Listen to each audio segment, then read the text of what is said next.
Hi, and welcome to Sixcess Stories. We are your hosts, Christina Gent and Eric Ozorowski. And this is where we get to share real conversations with the 6 Degrees community about life, leadership, and the power of meaningful connections. On today's episode, we have Rudy Miick, the fixer. He is an exceptional skier, a wine expert, and hospitality guru. He's an executive coach that provides clarity, engagement, performance, and exponential profit. Yeah, it's good to have Rudy back. And in this episode, we talked to him about the root of most problems for most companies, most leaders, is defining excellence.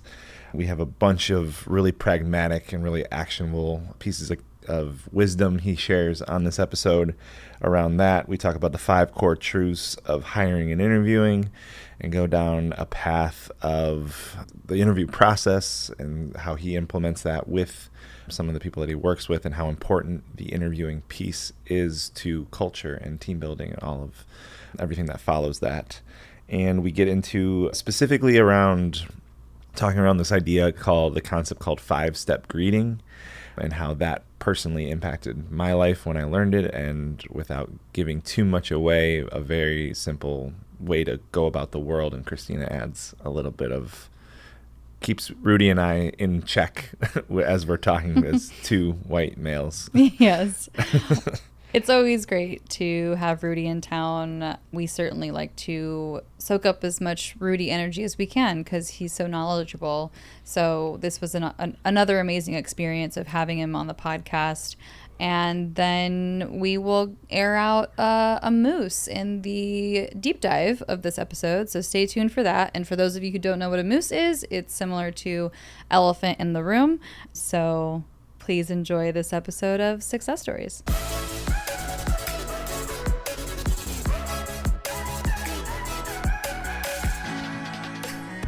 As a check-in, it's Friday. We've got wine in the glass.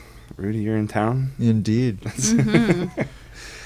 Indeed that, yes, I'm in town, and there is wine in the glass. What a gift. Wine, and we have a video component to what we're doing, which is kind of cool and terrifyingly exciting. So as a check-in, what's the end of the week, what's the energy level for each of us coming into 3 o'clock on a Friday? Scale of 1 to 5. I think energy level for me is, I would say, a 4. I feel very calm. I feel relaxed, but I don't know that I'm quite at a 5, and maybe that's just more from... Is that a 5 out of a 5 or a 5 out of a 10? He said 1 to 5. Yeah, so 1 to 5. 1 to 5, 5 being high. I didn't specifically say that being high, but 1 to 5. Mm-hmm. Yeah, I think I'm a 4 out of 5. Yeah. Went completely over my head. That's why we're doing the check-in. Yeah, there you go. To get grounded. Get you here. Get present. Well, so my experience is a bit different. I've got enough years in hospitality in the world of today is actually the start. It's not the end, it's the beginning. Mm-hmm. So I'm at a 5, exacerbated by and energized by being with you two and having completed a session in clinic with 6 Degrees members and aspiring members, and looking forward to what's next. So I'm short of not hearing the 5 out of 10 or 5 out of 5. I would say I'm here and energized and excited, ready to go. Yeah, I'm feeling the same way. Someone earlier today mentioned it's the first day of spring too. Yeah. And true that. I didn't know that. Didn't even really register. Yeah. And after they said it, I was like, oh yeah, I kind of feel that a little bit. Well, and I'm intrigued to see where we go in this conversation. It's always fun to be invited to be with you two on your podcast series with no script and no sense of even a storyline. It's going to be intriguing to see where we go. So, yay. Well, I'm definitely curious even just how Eric shows up. Just because the first time that we all sat down and did the podcast, it was episode, 3 or 4. I mean, it was pretty early on when we sat down with you, Rudy, so we hadn't even had that many under our belt. And now we're... If I remember right, it was the 3rd thing that we recorded. It came out of order, but it was earlier. Okay. Yeah. Okay. So, yeah. Okay. And now we're close to 50, right? So now it's, okay. So what's that feel like to accomplish 50 podcasts? That's a run. It is. I mean, I always forget the percentage of how many people actually make it this far. Yeah, I mean, the further, it's basically like 10. To do 10 is actually like a really big deal, right? Most people quit before 10. And it feels, so we talked about consistency has come up a few times. Maybe I'm making that up, but maybe we were talking about it recently. But consistently, it's the one thing that feels the most structure, the most systematized, the most consistent that we have as a brand for 6 Degrees, and that feels exciting and really rewarding to be able to still to say like, yeah, we're still going here and we're just getting started a little bit with it at the same time. So how are the podcasts for you leading the way, supporting the brand experience of 6 Degrees in your community? I think because there is no set agenda, and so much of my curiosity when we sit down with somebody is about who they are and where they come from and what shaped them and how that led. So I think the storytelling piece of it is just the whole reason why I even wanted to start it. And so that we can use this as an opportunity to tell people's story more than just what someone does, which is honestly why I appreciated that even earlier in our session, the check-in question had nothing to do with what someone does, right? So that to me, I was like, oh, I really appreciate the times where we can... And you're talking about our seminar, our clinic today, the Sixcess Lab. Yeah. Sixcess Lab earlier today. Yeah, I think even someone even verbalized, like, I have my script that I usually run off and say what I do, and this is challenging me to not do that. Right. And I appreciate it, which was, we talked about debriefing that felt really effective as a way to connect the group in a different way earlier. Yeah, it's really interesting to me, I think, to ask someone what is something exciting you're willing to share, as opposed to asking flippantly almost, or as a throwaway, what do you do? Because what we do is not necessarily who we are by any stretch. And so why this? And the question can be off-putting for sure. Well, even the Or question, intriguing. what do we do? I do a lot of things. Yeah. Well, I appreciated the frame of it around something that I'm willing to share versus tell me an interesting fact about you. And I think it's the similar question with a similar intention, but that lands very different. Like, I don't know. Versus what am I willing to share? Is like, oh, okay, like I'm actually filtering things in my head going like, well, that's an interesting fact, but am I willing to share it? It framed it differently for how I processed that part of being in a small, intimate group. Yeah. I'm not sure that I'd thought of this cognitively in the moment, certainly not. Right here, right now, what is resonating for me in what you just said about the check-in of, hey, share something you're willing to share about yourself. There's some potential level of building trust right out of the gate, because I'm not asking you something out of the blue. I'm not asking you something demanding anything. I'm asking, what would you be willing to say Right.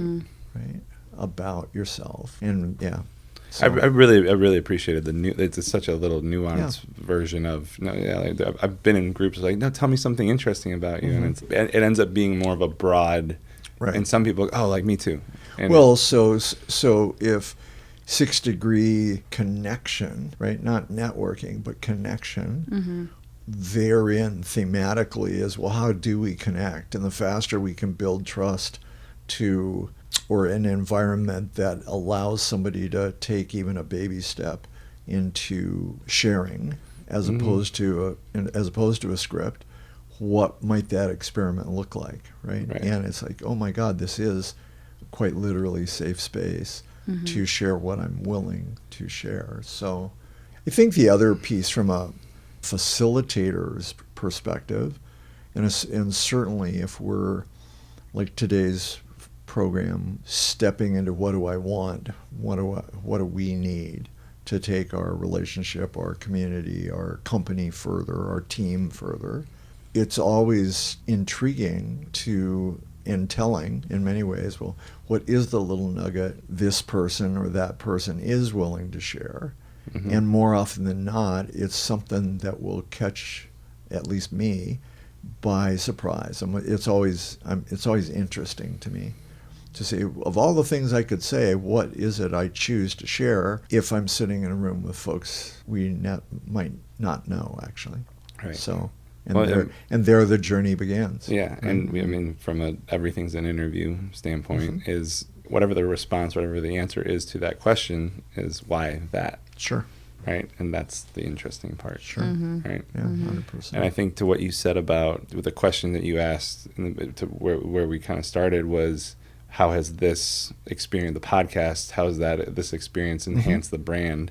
I think it's exactly that. So it's giving people a space to show up and share and connect with us. Right. And our hope always with this platform, this medium, was hopefully it feels like you're a fly on the wall in the room that Eric and Christina and whoever we're talking to, you're getting to know them the way that we are, right? Like that was always kind of the step 1A. And can we connect the community more that way? And I think that's been a really cool byproduct of it so far.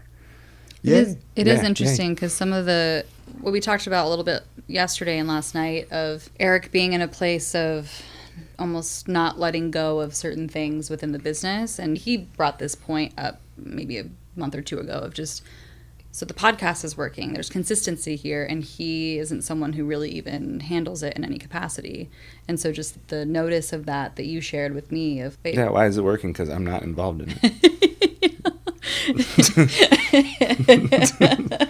But even just like knowing, because what you shared with me was more about, okay, so I helped set it up, making sure that we are going to be on brand from the beginning, and then stepped out.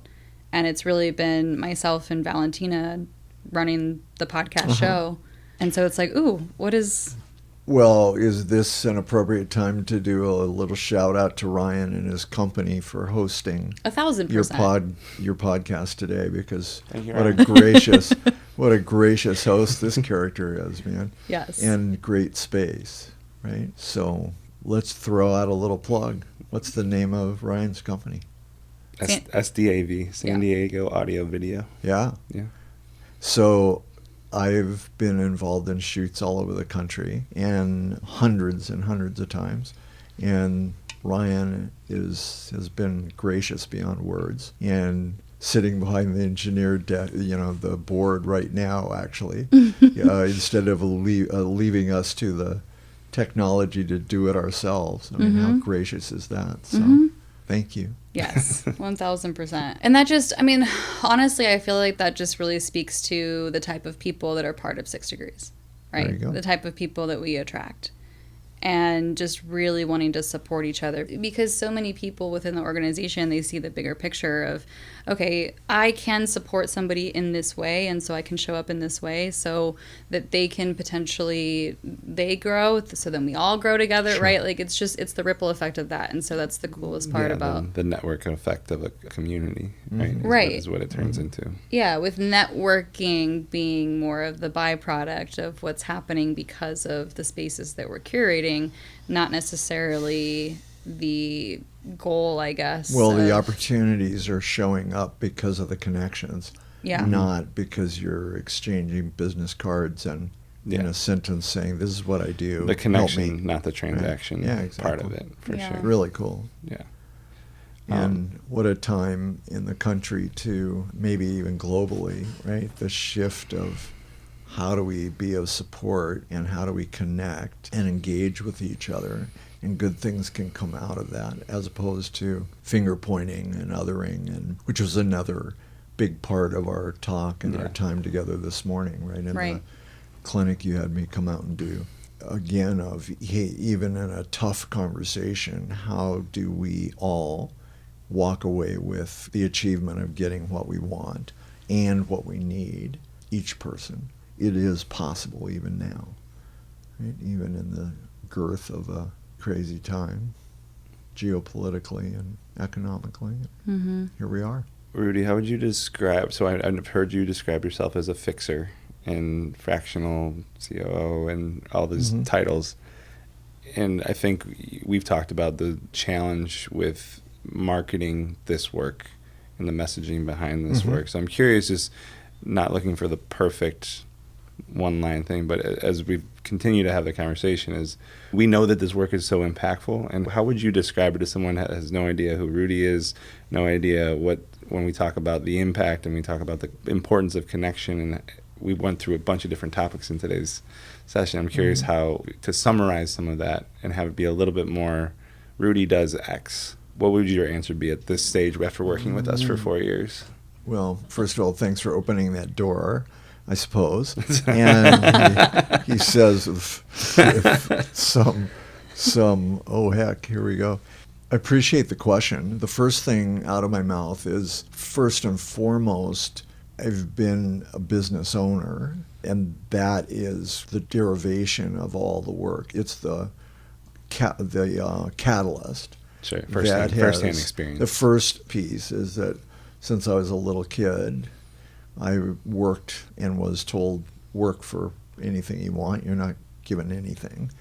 And that is first and foremost, is how do I show up with an owner's perspective?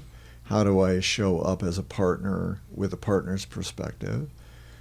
And then the process of the term consultant, operations consultant, or some sort of quote-unquote consultant, has, over a whole career, 40 years plus, wanes in and out of being a kind of dirty word, right? Because there are as many of those C-word folks that do not deliver, right, or they give advice, give me my money, and then they walk away. And that's not the work we do, right? Or I or my teams have ever done.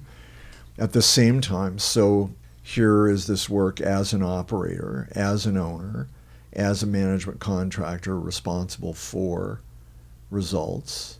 And this evolution has shown up over the years. And certainly, again, the potency or effectiveness of the word consultant has waned and ebbed and flowed, for sure. So post-pandemic, what does a consultant even do, right?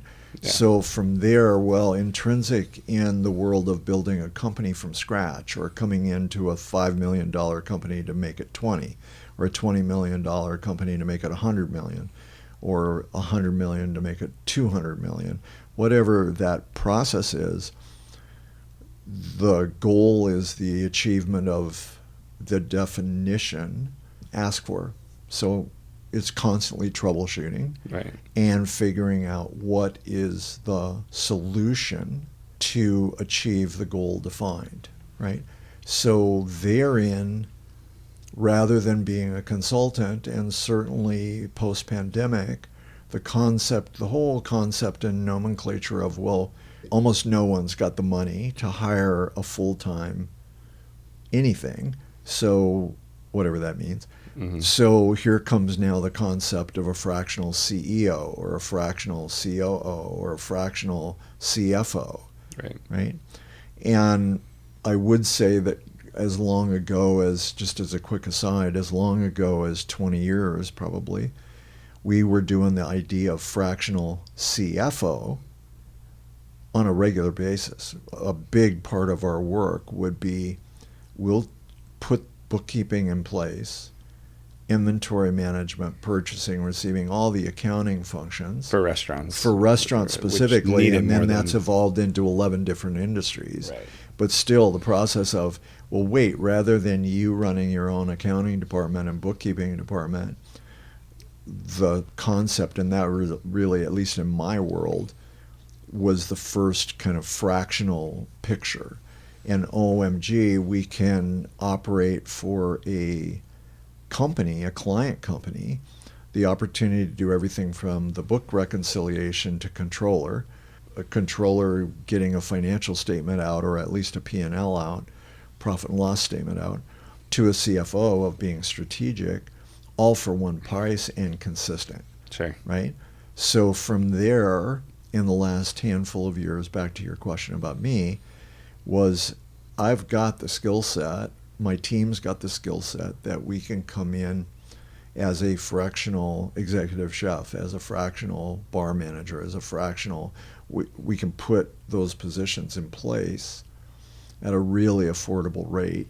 And then at my level, strategically, but also operationally, where we'll play is for, and where the fractional piece shows up really well, is for a third of the typical consulting gig, we'll take the role, and then we will, as long as we have a voice in the accounting so that we know where the numbers are, we'll play on performance because we trust ourselves and know that we'll achieve the fiscal and growth goals that are happening. Right. So that fractional piece then is supported with performance improvement checks, if you will, payment, that ultimately by the end of a project or by the end of 6 months or a year, we end up making as much as we would typically make on a project. And at the same time, we've got skin in the game with the owners of the company or shareholders. Right. And we are also teaching, coaching the leadership teams, the management teams, even the line staff teams, how to perform. And as, without me rambling on too much more, even as technology is coming hard and fast with us, robotics, AI, that same production process, now just with a variance of technology, is occurring. It's just part of the deal. Last sentence. With everything I just said, what's the short of it? I'm a fixer. Right. It's like whatever the issue is, we're going to go right to the soul, right to the heart of the issue, not the symptoms. Yeah, the root. The root cause, and you can count on it getting fixed very quickly. So I'd like to think that short of breaking the law, short of hurting anyone, the context of movie roles or whatever we've read about or seen or heard is, oh no, you need this fixed.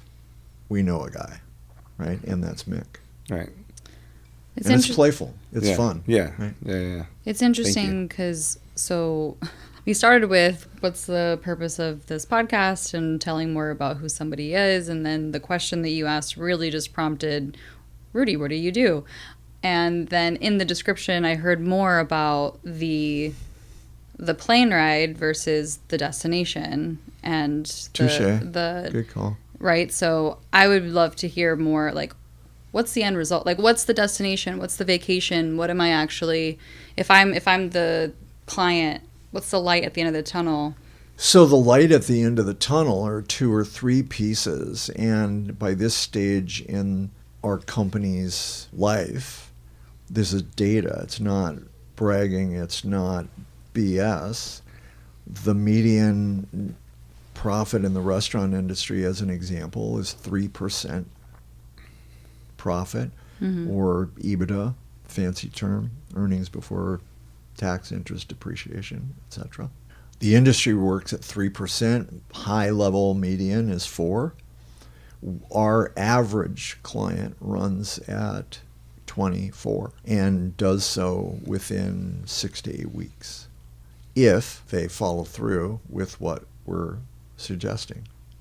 Now, sometimes they do, and a lot of times they do. Most of the times they do.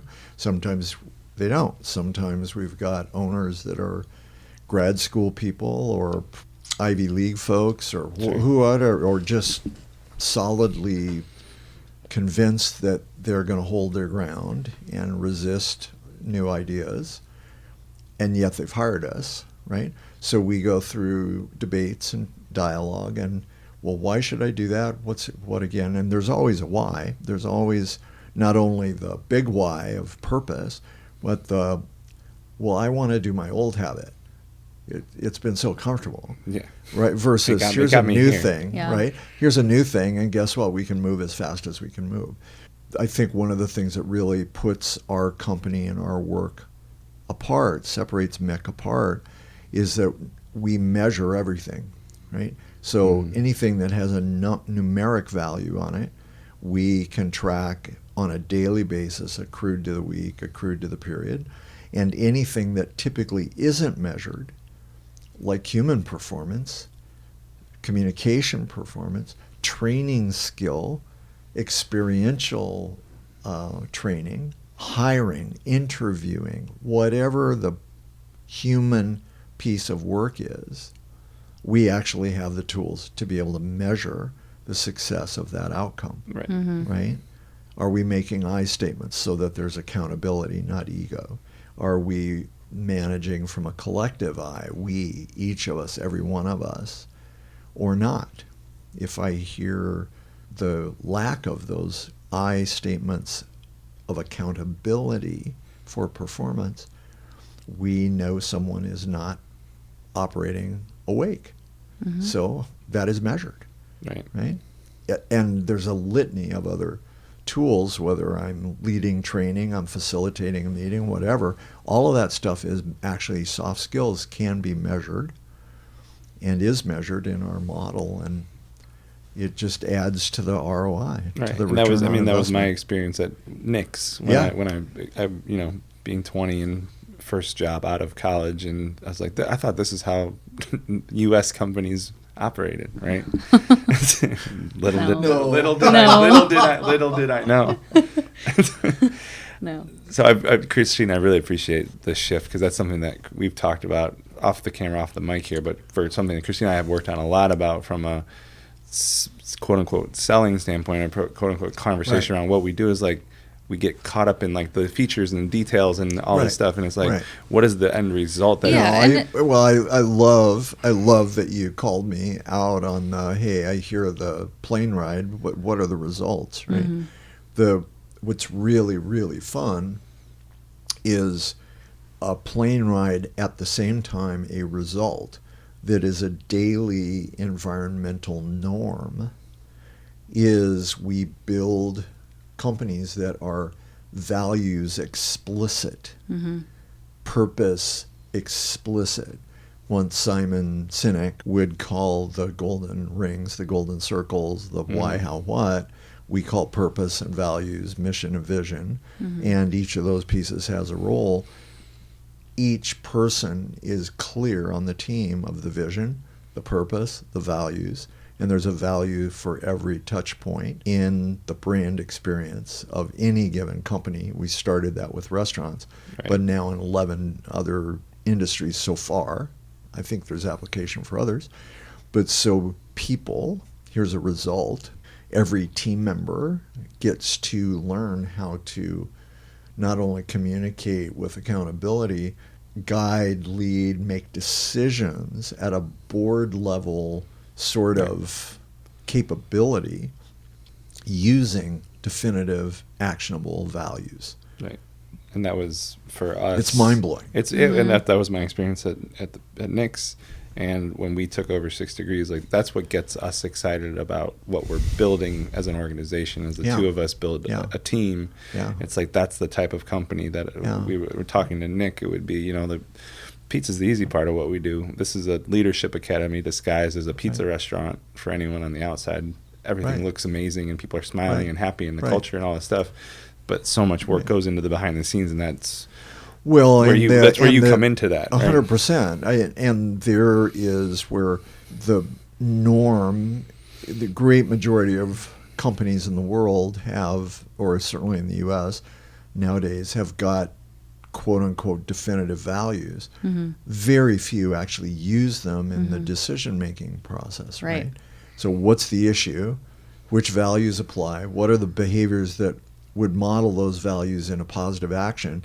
Do that. Right? And the more values we can name and the more behaviors we can name, the stronger and more long-lasting. And that is the daily environment, whether we're 6 Degrees or we're Restaurant X or a recording studio. And having the team execute with that in that same way, not just a leader, not just a top-down leadership. Whether I'm a manager, I'll stick with the pizza restaurant, but pizza maker, busser, bartender is like, what are the values that I can use to solve this problem? To me, I was like, I'm like, oh my gosh, this is common, it's like simple, and to have it execute, right? Yeah, I mean, you just mentioned that a lot of companies, yes, they spend the time working on it and building it, and then just connecting the dots of how it can actually be used within the company on a daily, it's living, breathing. And so, yeah, we get really excited that, like, can 6 Degrees be an example for our members of this is how we are operating, and this is how we're showing how with our team how values show up, and then also extending that into the community and saying the values are really important for who we grow with. Yeah.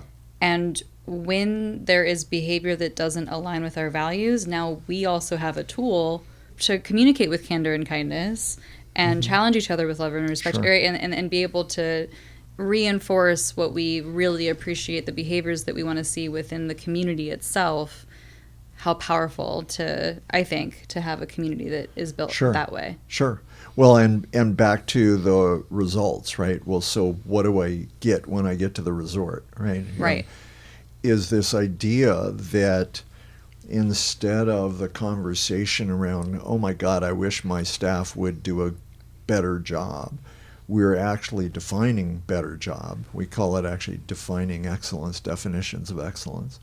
Not only what are the standard operating procedures, the SOPs, but what is the art and the science of service, of production, of sales, of whatever it is, and definitive behaviors from an art place. How do I use my voice? How do I use my words? How do I use my body language? How do I use the values attached? And so this journey itself is the result simultaneously, right? So it's a working, breathing. Eric, you mentioned, hey, this looks like an X restaurant, or it looks like a pizza company, on the outside, and it's actually a leadership lab. Right. So how fun, right? How fun for the not faint of heart, right? Right. And it's certainly not an environment for everybody. How ironically, though, people end up being in an environment like that by choice, not by chance, and engagement shows up, not just, oh, I've got a pulse and I'm going to do a job. I'm actually engaged and show up with an ownership attitude. Those are all the experience inside the environment. It's pretty cool. It's really fun. That's the coolest thing. The ownership attitude also is when I present somebody that, right, you use the example of, like, okay, a pizza was burned. Great. How do we go take the values? And now I'm actually empowering that person to make the decision themselves instead of coming in and managing or being a boss and fixing whatever the thing is without letting that person be empowered to do it. And that's a huge difference, right? My experience of going into the restaurant industry and just keeping it there, because that's really where I was before buying 6 Degrees anyway. But anytime that something went wrong, I mean, my experience of those managers, they would come in and they would just fix the thing and then we're done with it. Sure. And then now I don't really have the opportunity to learn and grow. Well, and we're in the dialogue, we keep coming, we're referring in this conversation to restaurants a lot. The same exact experience is showing up in orthopedic clinics, medical clinics, software companies, auto dealerships, humans. retail shops. I think from what conversations we had is some people, my experience is like the conversation of like, oh, I get how it applies to a restaurant. How does it apply to me? And we've talked about, well, no, the restaurant is such a high stake, if we mess up this order and it's 5 p.m. on a Friday night, like, it messes up everything else. So to have everything dialed in matters more here, right? We're gonna feel the impact more than on like an accounting. Well, right? And it's funny that you say that. And then recently, I'm a huge fan of the show The Pit. I don't know if you've seen it. And so the ER room, even more so, right? It's literal human lives. Yeah. And so the last time I was watching it, I just like, oh, if they had safe space and if they had conscious communication tools, how would this be different? And it just got me thinking about it. Then we lose the drama of the TV a little bit, but I did think about that though. Is like, oh wow, if these tools were used in an ER space where, yeah, that's a pretty important place to be able to communicate effectively and get out of the drama. Wow, what a difference that could make. Mm-hmm. For sure. Well, the tools that we've put in place over a career of looking at organizational psychology and non-judgment based decision making, right? Highly discerning, this is excellence, that's not. Mm-hmm. Tools that support coaching to the positive. Hey, here's something I just saw that was really well done to take your performance further. Take that 2 steps further, meaning whatever it means. That, as opposed to slapping somebody's hand or making them wrong, Mm-hmm. is just, it's a really exciting model. It reminds me, one of the joys of this work for us in organizational development is that we're teaching walkers to run, we're teaching runners to climb, we're teaching whatever one's skill set is, completely next level, maybe 2 times the level, 3 times the level Yeah. Mm-hmm. of what the possibilities actually are.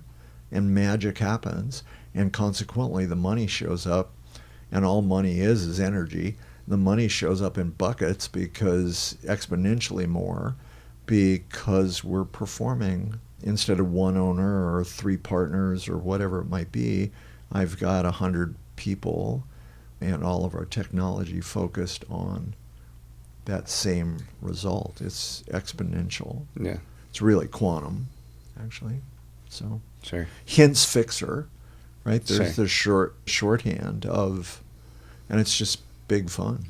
So I know Nick's obviously was a big, not just impact for me, but client for you, where Nick was someone that kind of got it in a different way. I'm curious if you have a specific, so take Nick's out of the equation for this question, is there a specific client you've worked with, 4,000, whatever it is, which one are you most proud of? What was the actual shift that happened? Nick's Pizza at its point in time, Nick Cirillo, the owner. Yeah. For the audience out there in the world that knows, this guy's still robust and an amazing leader. Yeah. In Chicagoland, and still has two of his restaurants, and they're kicking. I don't know about a best, but just what made Nick a magical client was the answer was yes. What's next? Mm-hmm. Yes. What's next? Yes. What's next? And we could outline how all these pieces fit together, and we just, like a great 5-star hotel, we just kept going to yes. And what's next? Well, I remember from conversations with Nick early on, he was someone that was continually trying to read books and trying to be better and try to do things. Sure. Right. And it was which is, so part of it is to try to connect the dots of, he goes, I need to hire Rudy because I'm reading all this stuff. And yeah. Well, so there are many clients that I have NDAs with that have been incredibly great clients. A handful of clients that I can name that were and are equally robust is another pizza company, ironically, Dewey's Pizza, based in Cincinnati. They're in 5 states, owned by a guy named Andrew DeWitt, led by Chuck Lip, and equally dynamic, equally purpose-driven, values-guided, and just they do great work in their world. Dyson USA, in the day we worked with them for just over a year, and the CEO, the American president at that point, a guy named Gordon Tom, brilliant guy, and again, same thing, willing to just say, yes, here we go. And as you might imagine with a company like Dyson, the leadership team, the vacuum, hand dryer, wizard, right? But so I want to be clear, we were working with the U.S. specifically, U.S. entity, right, which is still owned by James Dyson, but fully, but was independently functioning, reporting to England. But under Gordon's tutelage, the company just skyrocketed, and our work had a huge impact on the young leaders and the management team, the sales team, the production team, the support team. Brilliant young leaders and serious payroll, right? I mean, 6-figure base salaries for Sure. everybody on the team. And again, the answer was yes, and experiential game playing and growth around, but we literally tripled the sales in 1 year. In 1 year. Right. But Tripled that's the sales. Basically, Yeah. if I remember the numbers were like 300 million to almost $1 billion in Yeah. 1 year without adding staff Yeah. is the, Yeah, 300 and 900 and Yeah. almost 1. yeah, Yeah, it's crazy. in 1 year. Yeah, that's impactful. And that's kind of the limit of what I'm have the freedom to talk about. Sure, But sure. but it's not an inconsequential growth number, Yeah. right? And so those similar results for companies that are doing 5 million, little baby companies at quote unquote at 5 million that want to get to 25, or the 25 million guys that want to get to 100, etc. The cycle is so, and we've been doing this work so long that we're part of the database and part of the data research of where are the unit numbers that are really challenging and what works to unit 21. But then we've got from 1 to 3, deadly number, 5, another deadly number, 9, right? If I can get 5, I can get to 9, but 9 better shift.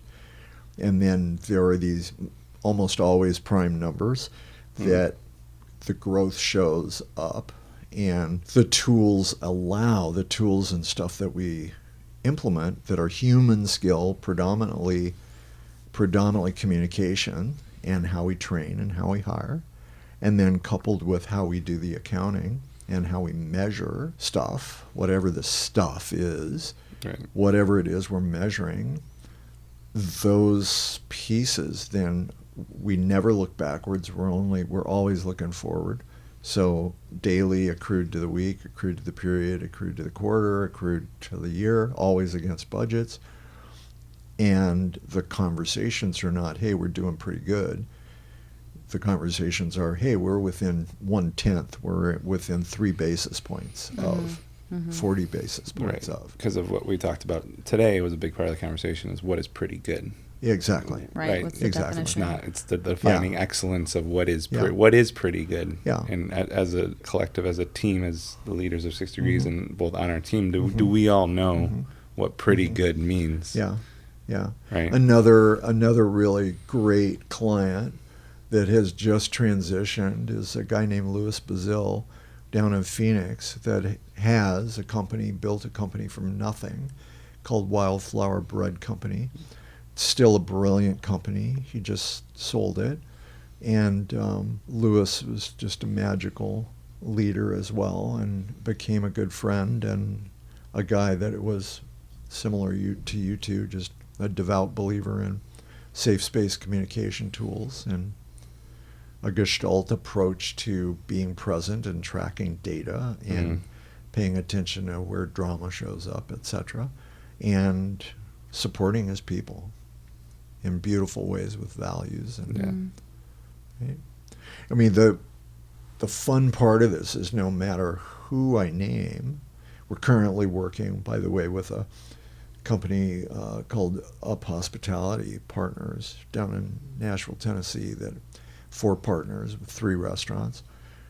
They're stepping in actively to all this work. Kona Brew Pub in Hawaii it's really fun to be back in the islands and working with, there's my little twitch of tone, with those folks and serving in a real small capacity in the moment, but to really support learning and growth and measurement and care. Yeah. And Hawaii side, what's really cool there is the Hawaiian language is so indigenous. It's so beautiful, right? So the whole and most everybody understands what aloha means, right? Mm-hmm. In terms of hello, goodbye, love, etc. But the actual root of the word is one with breath, right? So I am in alignment.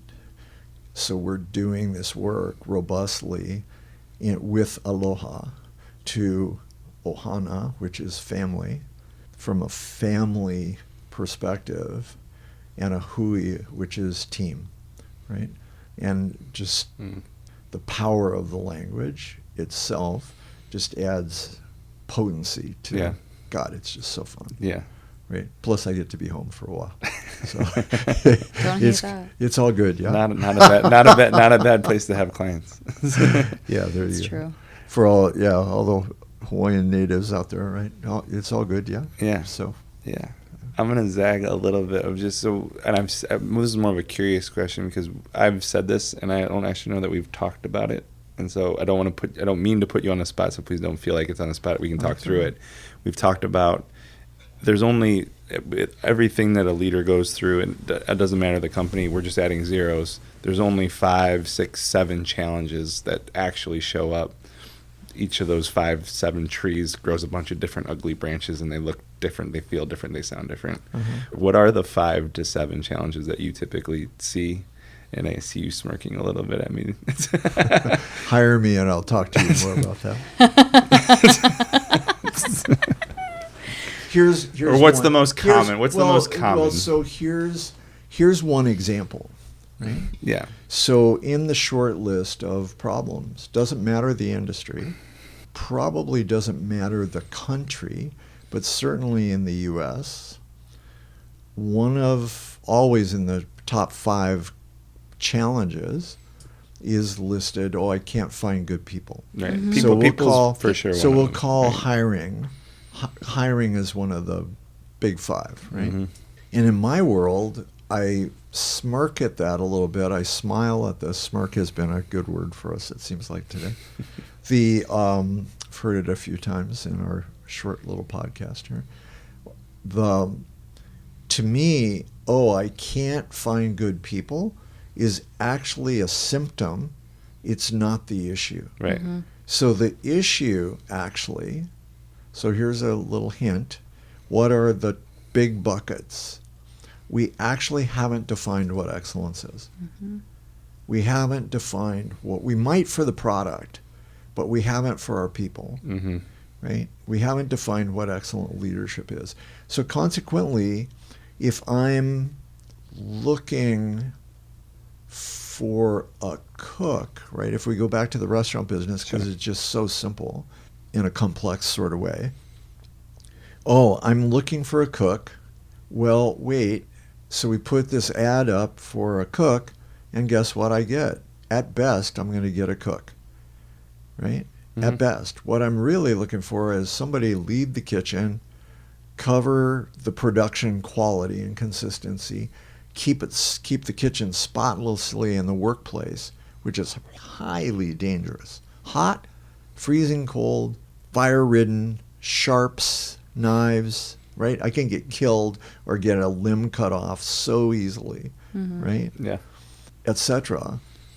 And all what I'm thinking is, I'm looking for this job, instead of, well, wait, what am I actually looking for? I'm looking for the attributes of greatness. And how does it show up as a cook or a chef or a bartender or whatever? And the great majority of industries do that same thing. So we work in the independent, privately owned segment. It's very rare that I do publicly traded clients. But in that context, here's this hardworking entrepreneur or a group of partners or couples or whatever the ownership lead group is made up of. And I've worked so hard to get to that role as an entrepreneur that the hard work is obvious. It's obvious what good job means, Right. except it isn't obvious. It's obvious to me as Yeah, the owner. yeah, Because Right. I've done it. exactly. Because I've done it for 10 years. Exactly, exactly. And it's so that's the real issue. Finding good people is actually simple. There are great people everywhere. if once I define what excellence actually is, and here are the attributes I'm looking for, Right. and oh, by the way, put those attributes Here. into a, Good thing this is on you video. know, right. So you're looking good, baby. Thank He had you, a thank hair you. on his face. Yeah. On his eyelash. So so that's an example. Yeah, well, I really appreciate you sharing that, because I think that, again, people think that it goes to what you said earlier about, like, I get to the root. We go to the source of what's happening, and what people will say is, I can't find good people, I have a hiring issue. And then what leaders will get sold, companies, owners will get sold, is we can solve your hiring problem, and it's actually not the real problem. Right, it's exactly. And then they go and Yeah. work with the Exactly. person that sold them the thing, and then they get jaded by Right. it not working, and now all of a sudden it's like, well, I don't trust consultants. Right, exactly. Exactly. In many respects, that's the case. Yeah. Right? And so here are, regardless of the issues, right, here's the intention, here's the impact, and we get results, which is because we go to the root cause. Right. And we facilitate that process, hence Fixer. So it's like, what if we just, hey, have solutions, we'll travel, Right. you know? Yeah. Well, so how is excellence defined is a question that kind of fills in these buckets. Are there any other questions like that, without giving this work away, but like, what other questions might I ask that would go, oh, I don't have excellence defined. Sure. What does that even mean? Well, so another question is, how do you coach? Oh, we live in constructive criticism. Yeah, well, that's not feedback. That's How do constructive. I coach my How team? how do you coach your team? How does a leader or a team member get feedback? Do they? Right. Oh yeah, we do 360 360s. annual reviews. We do a Yeah. 360 once a year. Yeah, well, in our client systems, I'm getting feedback constantly through the day Yeah. from my peers and from myself, because we're so Yeah. wide open. Well, and, right? In and the so moment. is my feedback process systematized Yes. outside of Right. we do it once a Right. year? So in an example to your point of back to the hiring thing is, okay, so we define excellence, but now we still haven't actually defined how we interview. And 90% of in my experience, that obviously it's a round number, somewhere in the high 80s, low 90s. Yeah. The folks that are leading interviews are giving away the answers, Mm-hmm. right? So there isn't actually a system for the interview, Right. and we are exceedingly explicit, right? And I talk about As- this. I talk about this a lot, where the interview piece, if I'm just giving away on the other side of that, we have students, we have people looking for jobs that are being trained to tell me what I want to hear. Right. And if I'm just giving them the answers, I'm just getting fed back the information Oh, I was 100 looking for, and I go, 100%. they're going to be so great, and then I get frustrated 3 months later because Right. it's not actually adding up. Well, so here's a headline, a gift to the audience, is a soundbite hopefully worth noting. I personally believe there are 5 core truths in interviewing, right? Before we hire anybody, just in the interview process. Yeah. Okay. We only hire A+ or a 10, right? Whichever. I live in Yeah. the world of A+, Yeah. but a 10 out of a 10, 10 out of 10. is where, right? So think of the best team member you've got in your whole company. Why would I hire anybody less than that person? And how I get suckered into that place is I wait till the last minute. I wait until somebody's quit or somebody's got terminated or somebody gets sick. And then I am forced to hire a pulse, right? Right. The first body that walks in, right? So only hire A+. A maybe is a no. Right. Number 2. Maybe. Number 2. Maybe is a no. Right. A maybe is a no. And so I might have a maybe about a hire, but a yes to a second interview. Mm-hmm. Okay. So I haven't decided to hire you yet. I will. So hiring still might be a maybe. However, it is, I want to learn more. So I'm going to say yes to a second interview. At any rate, a maybe is a no to a hire, because 6 months later, you mentioned this a moment ago, 3 months later, 6 months later, it's way harder to get rid of that person who I knew after the fact, everybody listening's been through this one way or the other, Yep. on one end of it or another. I heard it in my gut. Right? I felt it in my gut. Yeah, I felt it in my gut. I knew, oh man, right? And 6 months later, now they're in, and they're the rotten apple in the batch, and we all know how it happens with that, and yada, yada, yada. And so right out of the gate, a maybe is a no. Keep interviewing, right? Number 3, trust the balance beam. Wow, I really love this candidate. Okay, watch out for that. What is the data? What are the behaviors that are giving you the big yes? Hire this person. Go back to neutral. Start over. And if I get another big yes, great. Right. With each question that With I'm each asked. question, Yeah. wow, this person keeps knocking it out of the park, right? Same thing with a no. Is, 30 seconds in, it's a no.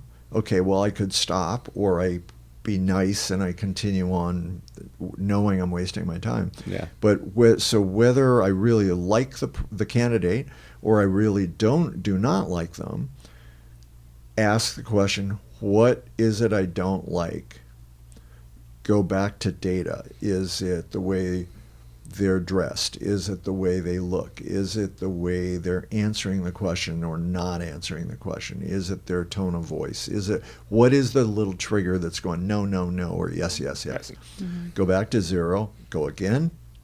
If the no shows up, stop the interview. Thank you very much for your time. At this point, we have other candidates more qualified. If it's yes, hey, I'd love to have you come back for a second interview, and I want you to meet 2 other people. Let's see where it goes, right? But do not just get suckered into, oh my God, I love this person, they're going to be a rock star, because I have blind spots, right? I have my own proclivity of what is going to be successful. And then the last 2 are a bit more provocative. One is, the 4th rule is never answer a question until all my questions are answered. Right. Because I don't want to give away. I'm not trying to be a jerk. The process is keep asking questions. Do not give away any information until my questions are complete. Well, the flip side of that is if I'm being interviewed and I turn this into a conversation, I've already got you liking me, Right? and that's now it becomes there's less. It actually becomes a casual conversation. Well, and here Right. and so for the audience, here's the advanced class. Is so I may get, as the interviewer, if this is my 10th interview in the day or 8th interview in the day, whatever, some number, I may be fried or I may be hooked into liking or disliking the candidate. So I may throw out, hey, what questions have you got? Just to buy 30 seconds. And then what I will do is flip the question and go, wow, great question. How would you answer that? Based on what you know, and flip it right back to them, right? And then last but not least is to ask the real question. And the shortest example of that one, it's almost cliched, is the classic old question about, well, where do you see yourself in 5 years? That is a throwaway question. The real question is, why that? Right. Tell me more about your choice to say that is where I want to be in 5 years, as opposed to something else. So those places, always in relationship to the job that I'm interviewing for, but a maybe's a no, only hire A+, trust the balance beam, right? Double check it. Only answer questions after all my questions are answered, and ask the real question. To your point, Eric, about 5 core issues, Yeah. there really are, in our world, there are really only 5 or 6 core issues, and then there's hundreds of variations on those 5. Well, that's what. So if we go in at the root and take care of these 5 themes. That's why I like the visual of a tree. These are trees, and I want to get to the root of the tree. And the trees grow these branches, and they look and they sound different. And for me, it's different because of X, Y, and Z. But there's only like 5 trees, 6 trees, 7, Right, whatever exactly. the actual. Right. And I will say, so we've done a couple of the workshops, we call them leadership labs, that we've done with you. We've done it specifically around hiring and interviewing. And then it was only this past summer that we began interviewing for our team. And my goodness, I mean, everything that you just mentioned, and then really doing the work and practicing and getting into it significantly helped me in these rooms of interviewing for our team, which is just so important. And it was really fascinating, even to, in certain situations, I'd be able to see, I'd leave the conversation and Eric and I'd be like, oh my gosh, drama triangles were showing up like crazy in that interview, right? And just being able to identify that, and I didn't have those tools before. Right. And then for us too, last year we implemented interviewing anyone who wants to join 6 Degrees. And so we use that. It shows up a little bit differently, just because it's not someone that we're hiring for our team.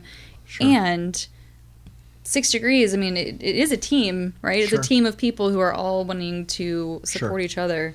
And so it just became so important. And it's been incredible for what it's done and how we grow and who we're growing with. And we're able to step away after each interview and have the conversation, like, is that a yes? Is it a maybe? If it's a maybe, is there even a second interview? Or, right, what are the reasons for it? And I think from that point, I mean, the people that we've grown with have been just incredible humans. Yeah. Well, the 2 highlights to stay on this topic of interviewing, right? One is something you just alluded to of, well, why would we do 2 interviews? So here's a headline. Nobody, this applicant is never going to look better or perform better than they do in that interview. The first interview. Period. Right. Yeah. Right? I've loved when Period. we talked about this. If they're late, count on them being late to work. Right? They're never going to look better. So I'm not talking about if they walk in and ask about, hey, how do I apply for a job here, right? Or however they look on a Zoom call or a Meets call or whatever in an application. Not worried about that. But for the actual interview, nobody is going to look better than they do on that day. So a schedule, like an advanced schedule, right? One thing is I walk into a building. And whether it's virtual or it's in person, right? And then the one flip side, especially about rule number 4, right? The 5 basic truths of hiring. Basic truth number 4, never answer a question until all my questions are answered.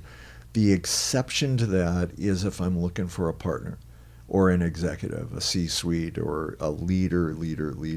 Right. There it's like, what questions have you got? It's actually the flip. I want to pay attention to the questions you're asking. And then as I turn those questions on you, back to you to, well, with your track record and your history with Company X or with all the skill sets you've got, how would you answer your own question to support the growth in my company, right? So at an executive level, I'm going to flip that 4th rule to, oh no, we'll answer or at least dialogue any question you ask. I want to see where your brain is and your heart is and your expertise is to the eloquence of what you're carrying, right? I won't do that to an hourly team member. Sure. However, at that executive place, right, there's this little nuance of, well, geez, I don't know, I just need a 6-figure salary and some safety. Yeah. Right. Thank you.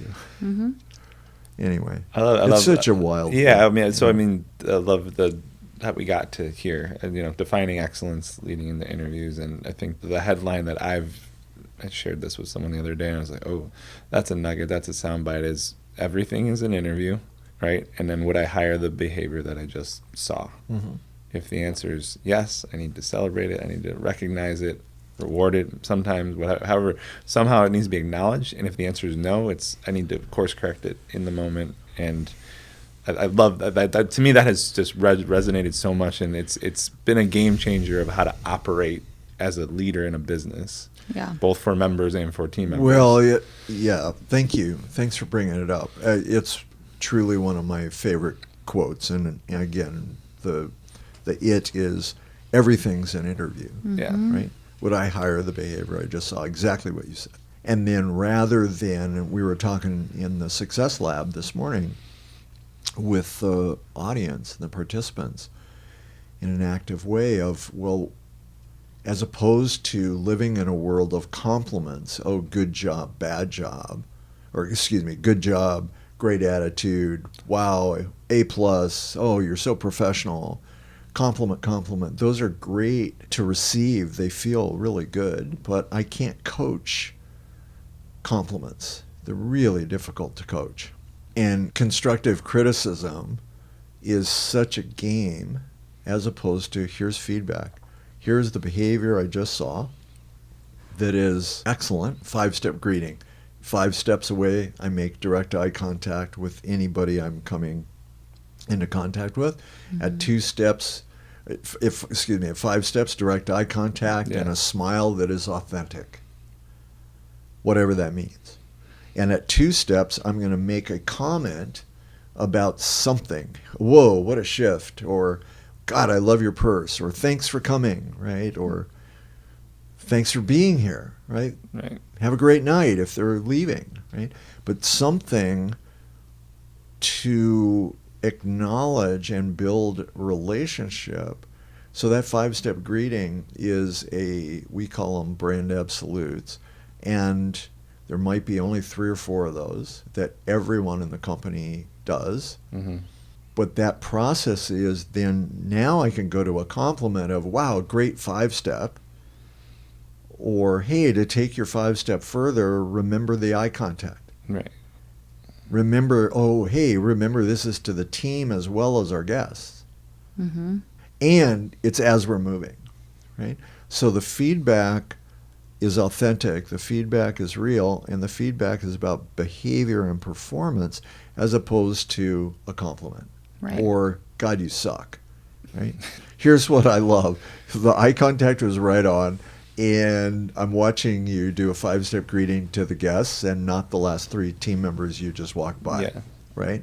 Yeah. That's data. It's not criticism. Uh-huh. It's feedback. So to take your performance further, what can you do? I don't know if I sent this to you, Christina, but I saw I had an Instagram reel type thing pop up, and it was basically someone talking about the 5-step being one of them, and it was when I don't know if I shared that with you, but it was cool to see. I was like, oh no, like this is I know this work, I know how important that is, and it was one of the things working at Nick's.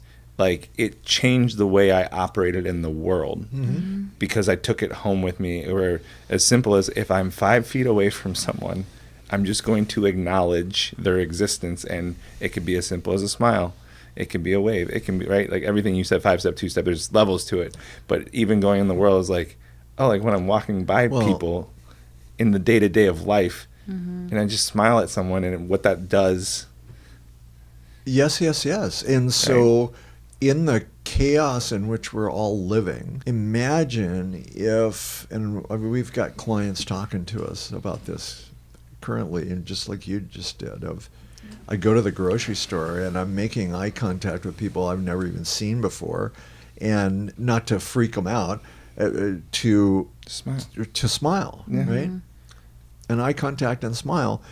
And what struck me, I don't know, we started doing 5 steps. I mean, that was a Nick so early in the 2000s. At least late 20 years ago. Yeah, exactly. 2002, 2003. So Yeah. we've got 25 years of data about the impact of this. But the incredible opportunity of, if right now, right, imagine if, well, actually, let me finish one thought at a time. I'm speaking to myself. Rudy, right? The process of, oh my gosh, I started realizing as a much younger human being, when we get about 5 steps away from each other, plus or minus 10 feet, people avert their eyes. We look away from each other. Mm-hmm. Drop our eyes, look to the ground, do something, right? What if we actually, at that direction, instead of averting, we actually make contact.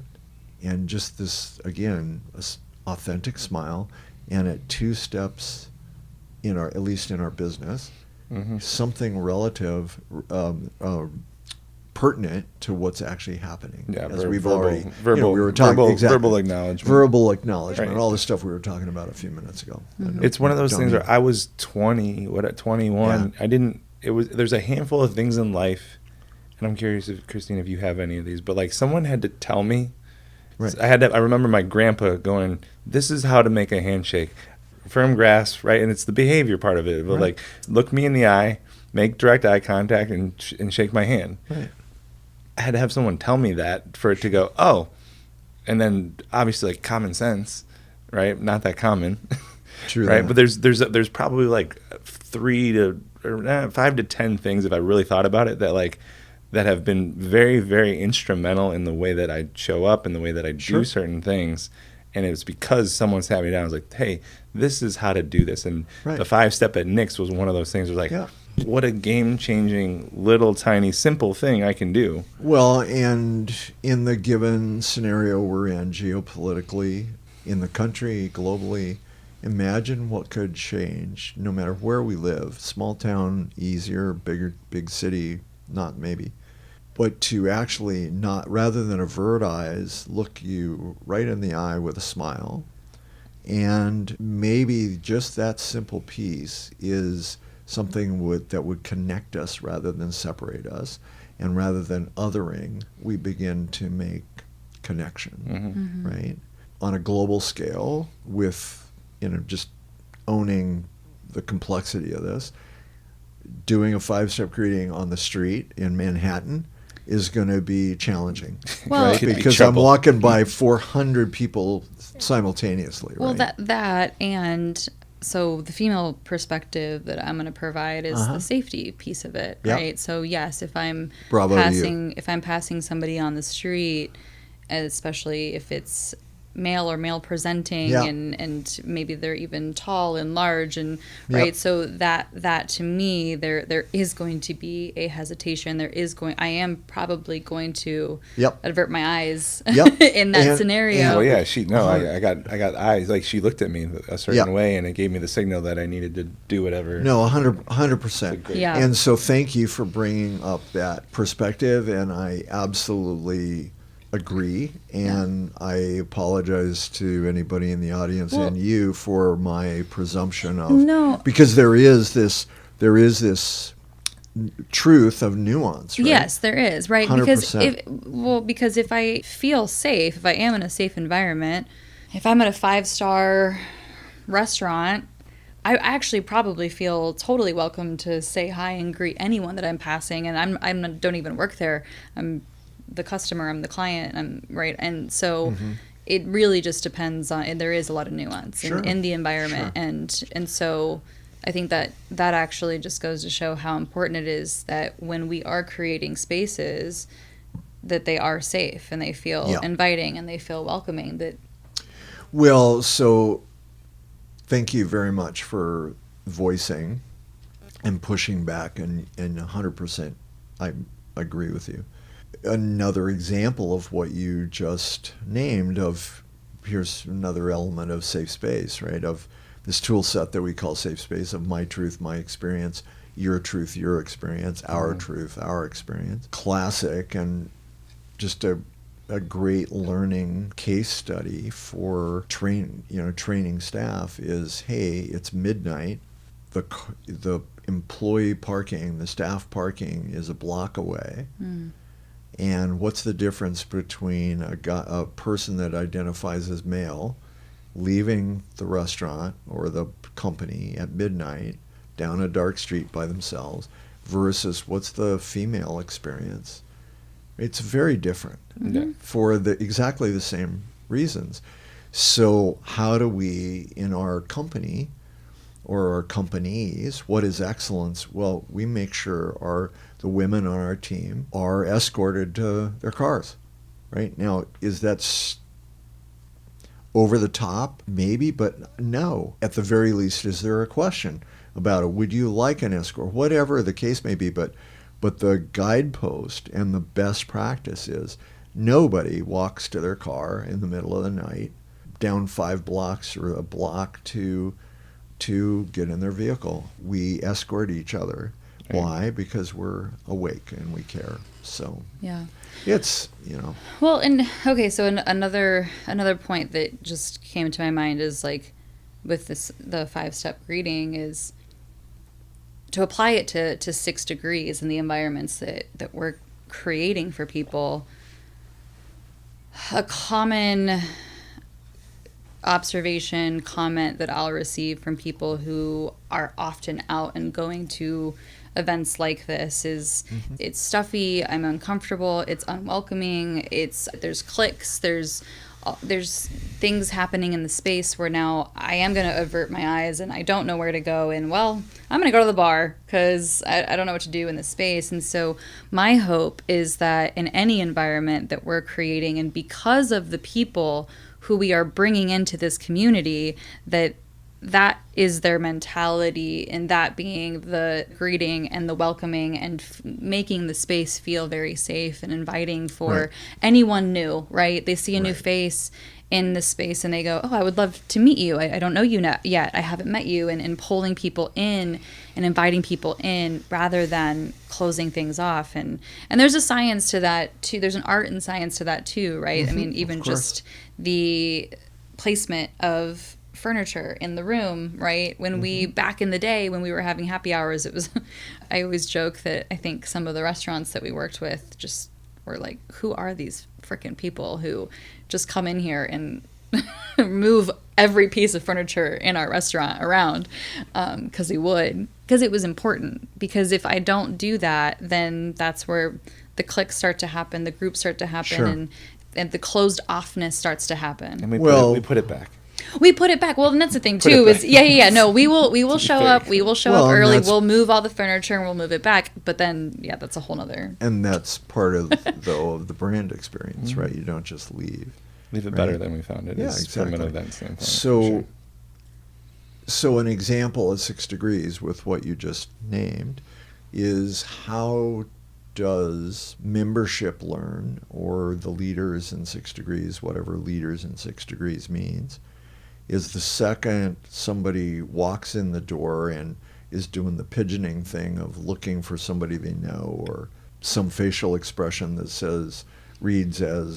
translates to confusion, or, oh my gosh, I don't see anybody I recognize, or where's the bar? Let me go get something at least in my hands to hold on to, right? Is the second we see something like that, we go to them, excuse me, I'll be right back, and walk to them, introduce them, introduce yourself, and welcome them. Right? The 5-step piece it's not part of what we teach in orientation, and it's probably a really low, easy hanging fruit. I think there's a version of just the behavior that we look for, and it happened today when we were like, what are there more handshakes or hugs?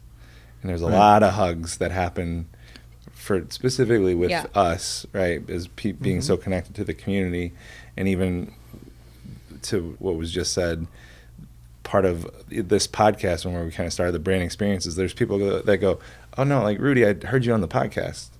I don't actually know you yet, but I learned a bunch about you. And now all of a sudden, like, that room becomes a little bit more warm because I have some context rather than for both sides. Right, I can go out and come into the room and like, oh, I heard a couple people. That was the other intention of the podcast. Well, yeah, go ahead. Well, and I wanted to add too is part of our intention of this work being so embedded, and by this work I mean your work, Rudy, of conscious communication, is so that if we have a community of 80, 100, 200 people, and there's an understanding of conscious communication, imagine how that shows up, right? When we have that type of leadership and people who are wanting to be more aware and wanting to level up. And so then it's not even, it's almost a second nature to someone to the 5-step. It just makes sense because I'm aware, I'm noticing. I mean, the things that you mentioned of looking at somebody in their face of confusion, I might not be aware of what that might even look like if I don't want to be, right? And if I want to live in ignorance is bliss, and I'm just really thinking about only myself. And so pulling in your work and really wanting to share that, one, because it's been so powerful, just from my experience, for me as a leader in these last 4 years. I mean, the transformation is wild. And then, how can I support the community to also do that? And then now we're all lifting each other up. Yes. Yes. And I really, really, really appreciate Christina putting your voice in about, hey, wait, what does safe mean, right? So the context of how do we make connection, how do we make contact, how do we be engaged, and do it in a context that is safe and engaging as a result, not just white male privilege based or ignorance based, right? Is how do we support each of us to raise our own awareness, raise our own conscious competence, and hopefully get better and better and better. So I'm sitting here really in appreciation of learning, and kind of appreciate you rattling in my cage a tiny bit of, oh my God, I suckered right into this privileged place of, wait a minute, I said these 3 things and did not include, and there's a beware part. Right? Yeah, and I mean, I'm guilty of really cool. Guilty of that. Of just that was my experience. I took this and I was able to just go smile at the world, and the world smiles back. I've literally got jumped in Chicago one time, and my reaction was like, "Really?" I tried to just kill him with kindness. I was like, "You want? What do you want? Take it." Right. Yeah. Well, and so there is this both and, right? In anything we're going to do, right? If I own a business and I give everything away, that's not the smartest tactic to build a business. So there's got to be an ebb and a flow. There's got to be a give and a take. There's got to be this process of making contact. So maybe one of my takeaways from our time tonight on the podcast is to really appreciate, in the context of this moment, what and how do I engage, right? And the headline still for me is, as opposed to finger pointing and othering, how do we make contact, and how do we manage paradox, how do we manage polarities, and actually find a place that we can join, right? So, hey, within the building, within the physical space of our business, here's a 5-step greeting if we go here, right? And for the audience, by now you know what those pieces are of a 5-step greeting. Outside the context, experiment maybe, do what, and at the same time, at all times, be safe, right? And don't be stupid, whatever stupid means. And in my world, I would ask, okay, well, what does stupid look like? Don't just throw the term out. And what does smart look like? Right? What are behaviors that are actually effective? I think because we are family and business, chosen family and business, we've attracted a lot of people who share that. And I think that one of the coolest parts of all of this is, I mean, we somewhat jokingly will say, like, we could never operate this business together if it wasn't for conscious communication. And because there's been so much growth, right? So even this point of the safety aspect, and it wasn't something that was on your radar in this moment, and that will oftentimes be probably one of the bigger pain points between the two of us, like when we get into it a little bit, is my truth, my experience, and his truth and his experience. And I will say, in the beginning of maybe these disagreements, and I would feel very unsafe in the conversation that we were having and the perspective that Eric was sharing. And then the more that we would work together, and understanding his truth and his experience being so different from mine. So I've been able to take myself out of it in a lot of these conversations and go, okay, wait. So Eric has experienced something so entirely different than I have. And so he's not coming from a place of evil or bad or anything, and or even wanting me to feel unsafe. That's the last thing that he wants for me.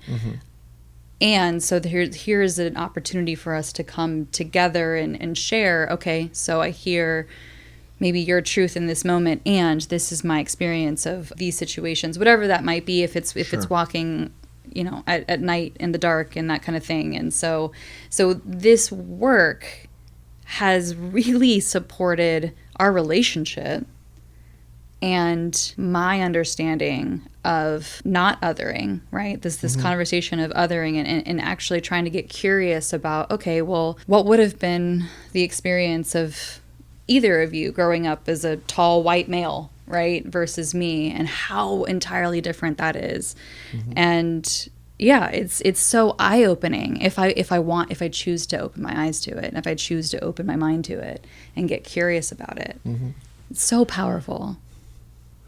Whether we edit this out or we don't, I don't know. But what I'm struck with in the moment is, wow, what a great modeling of safe space communication, of safe space and conscious communication, of, well, we've talked about the data of an experience of female identified, male identified. What's the story behind? We've talked about my truth, my experience, your truth, your experience, the experience each of us has. We've talked about intention and impact.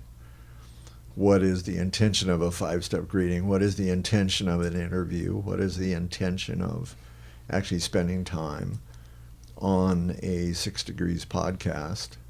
And what's the impact? What's the result of it, right? Intention and impact. It's really cool. And then the various ways that we've brought our inside voices and our inside emotions, our inside thoughts out, and also given space by taking those verbal cues back in, outside in, to give the space to listen to each other without having to raise our hand or interrupt each other. And the list goes on, right? And naming moose and going, oh my God, right? Moose in the room, elephant in the room. How could I miss something so obvious, whatever the something is? And doing our best to stay in I statements and collective I. It's really pretty cool. And the confidentiality of only speaking to who knows, 100 million people. 100 million, yes. Let's go with that. 20, 60, 100, whatever. Whoever the membership is, but the funny irony of this technology is it could literally be global. So who knows? Yeah. So where do we go? How do we bring this thing home? Reinforcement? Are you asking? I did have a question mark at the end of that, didn't I? We end with a reinforcement. I will put a period on that one. I guess from a reinforcement standpoint, from this conversation, what are each of us taking away? Like, what's the thing that stood out? What's the headline from this conversation? The energy was pretty high coming in, and how is that energy being distributed to some sort of idea, some sort of concept from the conversation? I have immediate thoughts, so I'll jump in since my voice is already going. I thought from an energy level that what I was tracking was we started out pretty chill, meaning low tone, low speed, kind of soft, almost gentle in, hey, where's our dialogue today going to go?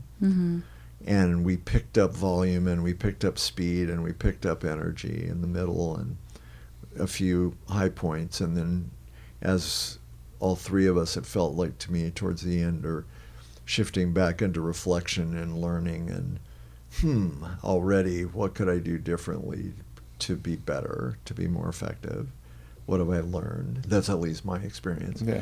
And from an energy perspective, and then my takeaway, my reinforcement to you two and to the audience as well is just go 6 degrees, right?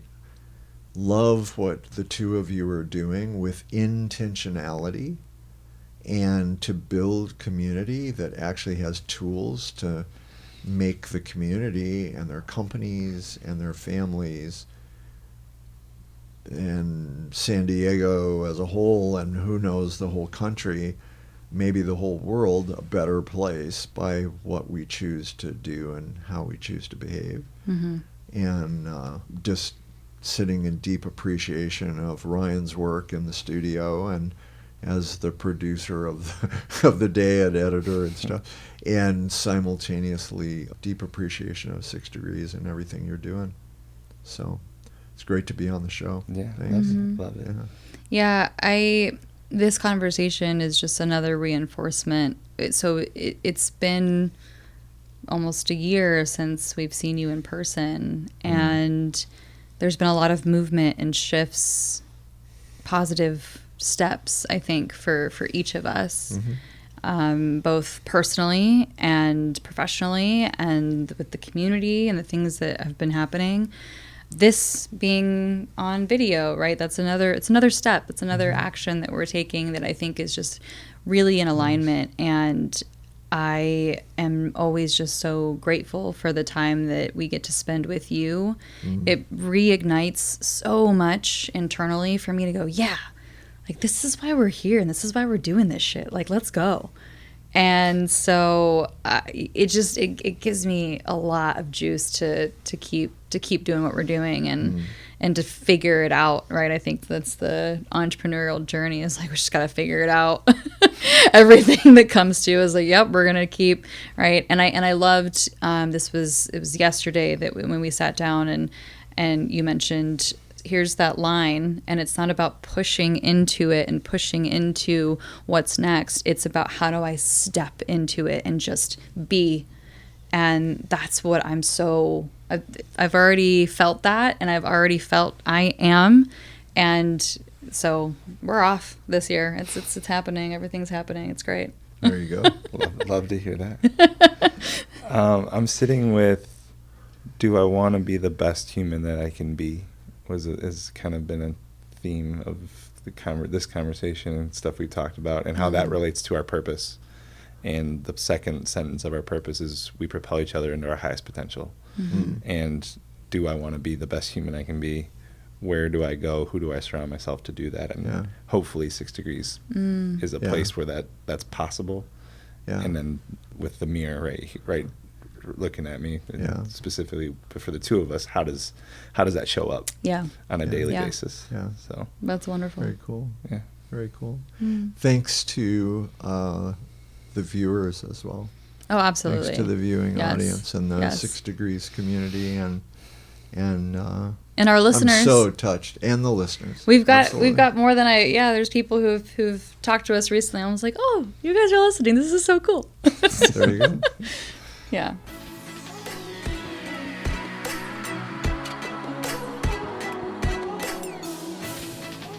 Time for a moose? A little moose on Rudy's episode? We just did the intro for this, and I have no idea where you're going to go and what the moose is that you're talking about on the episode with Rudy. So how high are we flying, and do I need to fasten my seatbelt for some turbulence? Or is this a cute little baby moose in the field that I can look at it from a distance? I don't know what we're talking about. It's not like this big scary moose. It's just more of the thing that I left with when we got to talk to Rudy, and I think part of there, so we recorded, we had it on camera, and so we did that in order to be able to take some clips and that kind of stuff. So I think there was a little bit of getting into the rhythm of things. But what was interesting to me, and I did name it a little bit on the episode, but we just talked so much about the things that we don't want to talk about. Like, we literally wanted this podcast to be not about what someone does. We wanted to be about like who somebody is and the stories of life. And I feel like from the very beginning, the question that you asked, just led straight down like, well, this is what I do for a living and this is how I help. And this is my like non-salesy pit, but like I just felt like that's what the conversation was. And I'm like, what are we doing? Why are we just talking about what Rudy does instead of, Rudy, like, this is how you've impacted our business, or like, tell me about stories about the people, or like right? That is why we created this podcast. Oh, so you felt how I felt in the first one? I felt like the first time we had Rudy on, we were talking about, well, we talked about the lab, right? Like, we were using real life examples. We were using like what Rudy does, but like, we didn't go off onto this whole like, this is who I work with and this is why and this is how I help and this is, you know what I'm saying? Yes. I know what you're saying. So no, I don't think I felt like the way that you felt on the first one at all. It was just like, well, why are we asking the questions that's the basic like, hi, what do you do for a living? You know what I'm like, that's literally what I felt like was happening. We got into a little bit later, we get into a little bit more, but even then we're literally talking about, like, we gave away or Rudy gave away some really great nuggets about hiring, right? And that's really, really helpful information. And I understand like the pieces of wanting to sell an upcoming leadership lab. But I'm like, yeah, but I want to sell it by having the magical moment, not talking about the work. So what's the moose? The moose is it? The moose is just like, why did we do that? Like, why did we, both of us, right? Like, I could have stopped it. And again, like, I felt like at one moment I was like, why are we selling the plane ride? Why are we not selling the destination? Uh-huh. And by we, it was more just like asking Rudy the right question to like talk about the, like, what I think we should be, or what I, not should, but like what I think we've both wanted the intention of this podcast to be about. And it was just more of just like, this is what Rudy does. Yeah, I think so. It might have been just a miss. So the actual work of what we talk about with Rudy, of like, I took a shot at something and asked him a question, and it wasn't the bullseye question, and it got a result. Part of what I wanted, my hope, was, yeah, Rudy, like, who are you proud of working with? And not describing the generic, like, the type of people. Like, my takeaway from his answer was like, I love working with people that say yes to what I have to offer. Yeah. Right? That was it. Yes, 100%. Versus, who are you really proud of? Like, I got someone from A to B, and talk to me about what that was like and the experience of that. The case study or the story, that's what I was going for. And yeah, it turned more into a list of companies and names. Is that the disconnect that you're talking about? Yeah, it turned into like data and like statistics and like numbers and whatever. And which is, it's fine. It's just more the conversations that I think are so great that we have with so many great people on here. I guess the conversations that we were having with Rudy, and when we were doing a feedback loop of the event that we just had with him, even just the process of doing a feedback loop, like that, to me, that's what I want to record. That's the conversation that I want to have. Well, right. And that's why I say it's the feeling I had the first time we had Rudy on was the same feeling. And if I think back to that, it was just a long time ago at this point, but it was like, we're talking around the thing rather than doing the feedback loop live about what, right. And I thought we did parts of it. We were tying back to, well, we did this today, and this is how this showed up in the room today. And it happened a little bit. Specifically, like, there was one question that I asked, and it might have just been the wrong angle or the wrong version of the question, that had Rudy talk about who he works with or who his work is for. I think part of it was my hope was to get more of like the case study, or give me the specific example. Yeah. And that might have not just landed. But other than that, I don't really know that I agree about, we didn't talk about stuff specifically. Or was it, or in your experience, it was just concepts and tools. And yeah, it was concepts and tools. It wasn't about anything real. We might have How is it alluded, not we real? might have, like, it wasn't about the workshop. It wasn't about the was Success Lab. Was it supposed to be about the workshop? And No, the Success Lab? I'm just saying that, like, you just mentioned that, like, we did talk about it. I was like, well, we alluded to the fact that we had an event, and we said and that, there was multiple times that was like, well, this morning in the workshop, this showed up, or this. yeah, we this had- tool showed up. But like, how did it show up? What's the example of, what was the impact, right? Just even the beautiful moment between two people that we didn't even expect to happen. And it was so impactful, and it was all based on I statements. But it's like, okay, but like, why was that so impactful? And like the way that we all felt in the room when it registered so much more, like, deeply for me whenever I Christina, heard this other person switch to I statements. And right, we talked about the tools on a very high level. And if anything, I think part of the disconnect that we're having with some people who are like, oh, that's cool, and I don't really know who Rudy is. I don't know how much of that, like, were there really good nuggets of things that were shared? 100%. We definitely have some great clips that we can pull, but I don't know that recording is like oh, I really got to know Rudy and the way that he works, and that's who I want to be in a room with, to like work with. Okay, that's interesting. I mean, I would say part of the reason that I went with the angle that I did is because there was video. And it was like, how can I support the three of us to get sound bites about the work? Well, that's probably where the disconnect is then, right?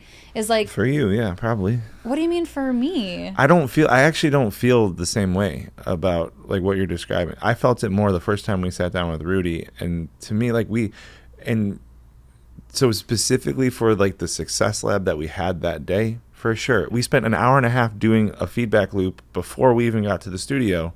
So why are we going to rehash things out again? I'm not saying that we have to do that. I used it as an example. And you also mentioned right now that we did talk about real stuff. And it's like, well, no, we alluded to the fact that we had an event and this tool showed up at the event. That's what we talked about. And I also disagree about the first time that we sat down with Rudy, because there was work that happened in this room with Rudy because there was some feelings and things that you were going through, and it literally got worked out as we were talking to him, and tools showed up, but it showed up in a way that I got to see. I mean, for that one, I got to hear it. If I'm the listener, I got to listen to the way that Eric worked through his shit on an episode. This one was it was just so, to me, it was very like 30,000 feet up of like, these are the tools and this is what they are. And I'm like, okay, great. I wanted the moments, I wanted the magic of just the three of us having a conversation. I thought we did. I feel like we did. Okay. Well, then you just feel very differently about it then. Yeah, I'm there's a little bit of like a meta thing that you're describing of two things in this moment. One is, so if that's actually what you, Christina, if that's what you wanted, it's Moose in the room in the moment and like, hey guys, and I know you specifically said, you know, we're just, Rudy, I hear you describing the plane ride versus the vacation and destination, and that might have been an attempt at that, but it would have been more helpful to work through, like, if that's what you wanted. Yeah, I mean, again, like, in the moment, I really appreciate, I still really appreciate the fact that we got a lot of really great nuggets to share. I just feel like that, like, what you just said of we were recording and so I wanted to get sound bites, I think that's felt. It showed up differently than other time than when we're in this room. Maybe, and yeah, it was. And I'm not just like trying to get I don't want to sit here and try to get sound bites. It's like, no, I want to have the conversation that will absolutely lead to great sound bites, because anytime we sit down with Rudy, we're going to have a conversation that leads to like, oh, like there's learning there and there's learning there. And Right, but you don't feel so anytime we sit down with Rudy, but you don't feel that that happened this time because it felt staged. It felt like we were trying to get sound bites. I don't even know that I would describe it as trying to get sound bites from him. It was more of, there's definitely like part of it being on video is, and not necessarily like sound bites, but like let's tee it up a little bit more to support context. The other, so I said there was two things. The second thing is, in like we're talking about this, and isn't the deep dive a place where we can actually color in and have the conversation around what happened in the lab, if that is... Again, it doesn't need to be specific about the lab. Like, we can let go of that. I was pulling that in because you used that as like, but we did talk about stuff. It was alluded to in a way like when you when I'm replaying that conversation, like I was very much speaking from my experience around the entire 5-step conversation and how I learned that, I used that, and yeah, and that's the thing is like there were a couple of small parts where you and I got to tell maybe a little bit of story, or we got to tell something that was real. Again, I go back to like that's how I felt the first time that we sat down. That was part of what was I was sitting with, is I labeled as like we're talking around it versus this isn't the same conversation that we just had 2 hours before doing a debrief or doing a feedback loop on some of this experience that you had, that he had, that I had, Yeah. that was way more tangible, way more real, way more, right? Yeah. I think that's the thing is whether it was about the freaking event or whatever, it doesn't matter. But the learning of doing a feedback loop together about anything, it doesn't even, I don't care.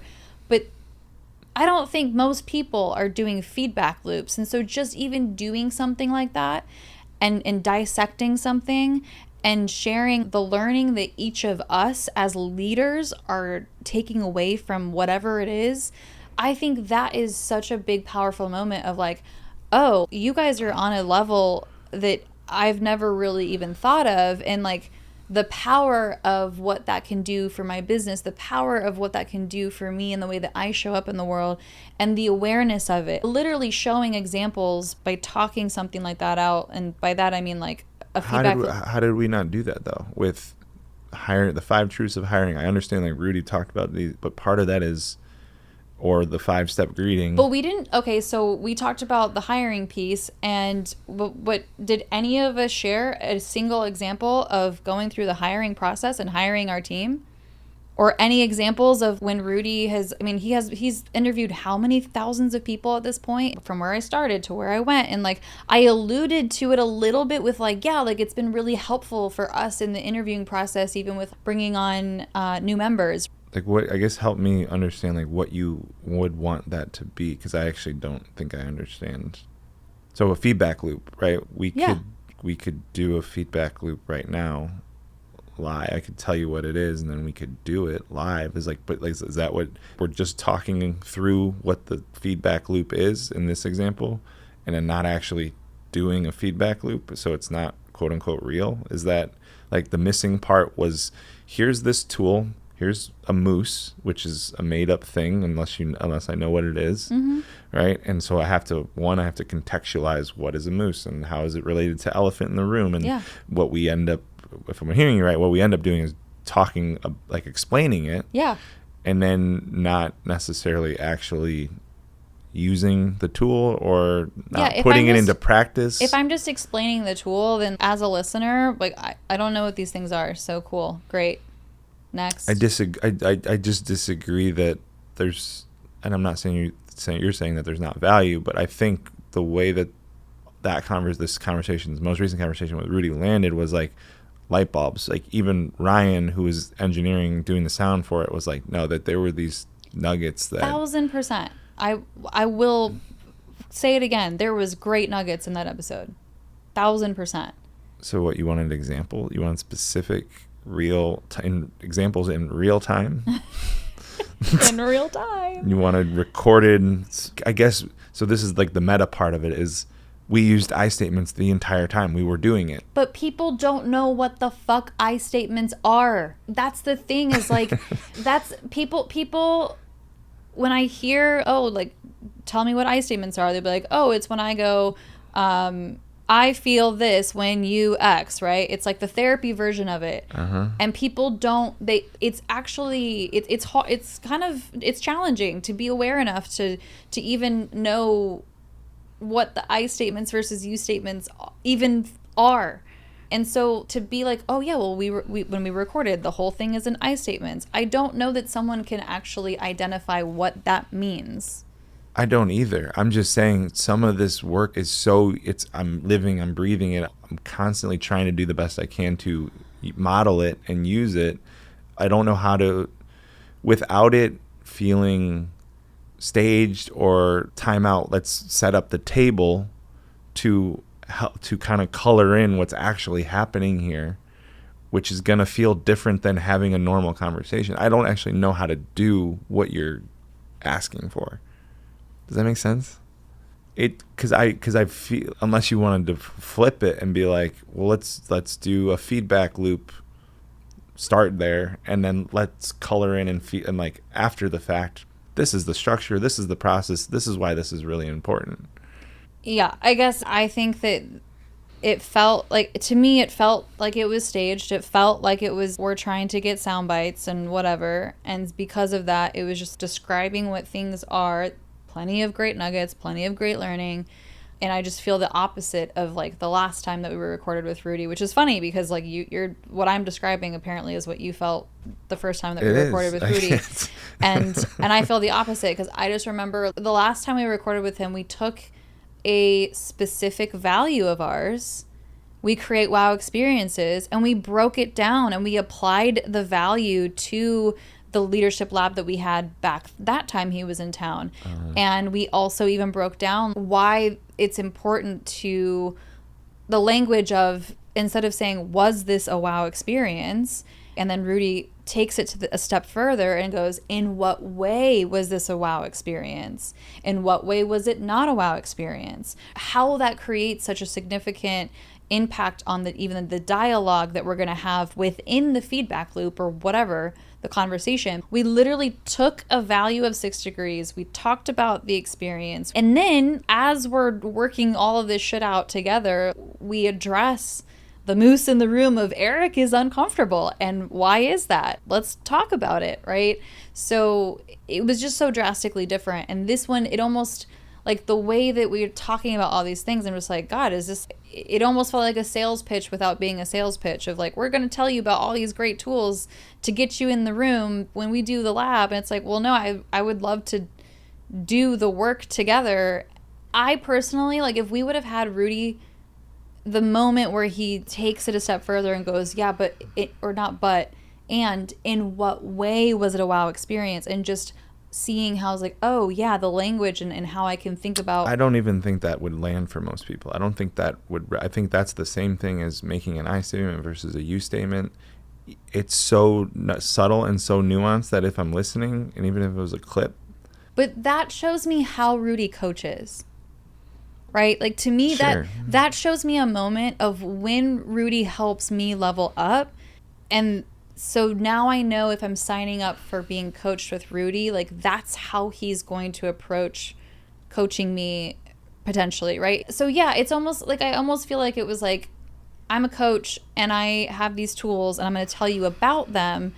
And I think that's part of the miss with people wanting to sign up for anyone who's coaching with 6 degrees and that we have in our circle, because it's like, I've gone to those things and I've seen these, or I mean, they haven't probably seen like the same exact tool set, the same type of concepts and the same types of ideas. What makes Rudy so special is his level of like how he operates and his freaking mind and the way that he coaches. And so to see him coaching in real time, right, I think that's powerful. Of course it is. I guess I don't know what to say to that. 'Cause I'm right. I'm just kidding. Maybe. Did we get a really great I feel like conversation? I feel like we got parts of that though. Maybe I'm wrong. Maybe I need to go back and listen to it again. I don't know. It just, that's how I felt about the episode. That's my moose. That's how the conversation went for me. Okay. That's heard on that. So let's make it real. in this setting, we can do a feedback loop, which is something that we do. Okay, so what do you want to do a feedback loop on? I want to do a feedback loop on the moose. So what's one thing that went well in our conversation with Rudy? What's one thing that you felt like you did well? What's one thing that I felt like I did well? And then what would you do different?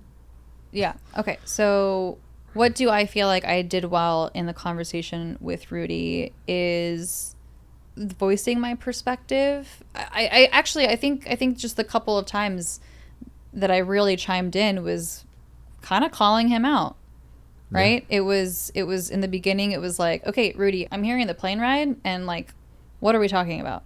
Like, please share with me the destination and like, what are the actual results of working with you, right? So that was the first time. And then the second time was the 5-step and just being like, hey, as a female, it actually might be very unsafe for me to practice what you're currently talking about. So those two moments and being able to voice that, I think, is something that I did really well. Yeah, I felt like you maybe you were more grounded in the conversation, but I think, yeah, your voice in that room, and it was really, your perspective was really important for the conversation that was happening. Yeah, thank you. And so you speaking up and hearing your voice when it happened was, I think, really impactful and really, really important.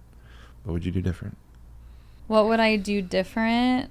To enhance, to take my performance further next time. If we could replay the tape and do it again, or next time that Rudy's out here, what would you do different to enhance your performance and get the result that you want? Yeah, I think especially after this conversation, I think it's probably a more effective setup and really just sharing with Rudy, this is how we do these podcasts and how we want it to go. I think even specifically because of the camera piece and the different route, like there was that tension at the beginning. And so I think even at the very beginning, it could have easily been like, hey, we're recording right now and I really don't care. Like, we're going to sit here and we're going to get comfortable and we can talk about wine for 10 minutes. And then we can, whenever it's naturally going to happen that we do a check-in, cool. But this isn't like okay, we're starting, go, right? And I think maybe that is, for me, what could have set the tone to be a little bit different and a little bit more conversational. Yeah, I mean, the beginning, so here's the other part that was different, was it was like, okay, we're recording now and go. Yeah. And, okay, well, we start this with a check-in. Usually there's a little, I think the check-in is, we've eased into the conversation more with when we've had guests. And so, okay, Eric, you're on the spot with the check-in. Like, we're jumping in, like, let's go. And I think the learning there for me is like, no, like part of the way we do it now is like, no, there's this natural, let's ease into it, not jump off the deep end. So the setup piece and understanding, like, I think just being more explicit with what you said, being more explicit around, I want to hear how this tool connects to this real moment that the three of us have had, or that I have had, or you have had, or Rudy has had with a client. Yeah. That's the missing parts. But just now doing this feedback loop, I think this is helpful for me to know. I think that actually was what impacted the episode, was just the way that it started. It set the tone, and it was very much like, what's happening, right? And we could have easily just been like, no, Rudy, yeah, camera's rolling. Yeah. And we're gonna hang out and we're gonna breathe and we're gonna relax. Like, there's no, this isn't a show. There's no film that we're burning. It's digital. We can just let it go. Right. It's digital. We can cut all kind. Yeah. So that probably, now in retrospect, and thank you actually thank you for the feedback loop piece and being adamant on it being about the episode, because that did just now help me realize, I think that was a big piece of what made the episode go in the direction that it did. Yeah. And yes. Great. What's one thing that you felt that you did well? Counter to this entire conversation, I actually thought that the way that I was steering the ship made sense in the moment, and where I was trying to take the conversation and be present and dig a little bit when it made sense, and also like have, okay, what's the next thing? Yeah. to go to, and just having that's typically how I operate usually. Yeah. So I feel like once we did the check-in, I had not a plan, but I had like I'm gonna try this, and this, and see what happens. And yeah, I think the flow of where we went was great. I think it went to the places where we got to touch on some really, really great things to share. Yeah. So I think I thought I was proud of how I showed up in that way, and as an interviewer. Mm-hmm.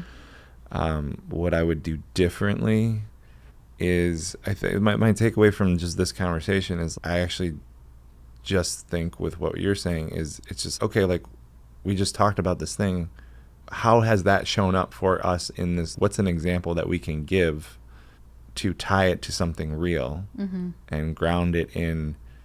It's not just like, well, here's how this interviewing thing works. It's like, Christina or Eric, how has that supported the way that you interview members? Mm-hmm. And what's an example of a way that's come up? Or asking Rudy, like, can you please give me a specific example? Mm-hmm. Right. And so again, it's using the tools. Right. It's like, this is the meta part of it. It's like using the tools better to know, what do I want? How do I actually get what I want?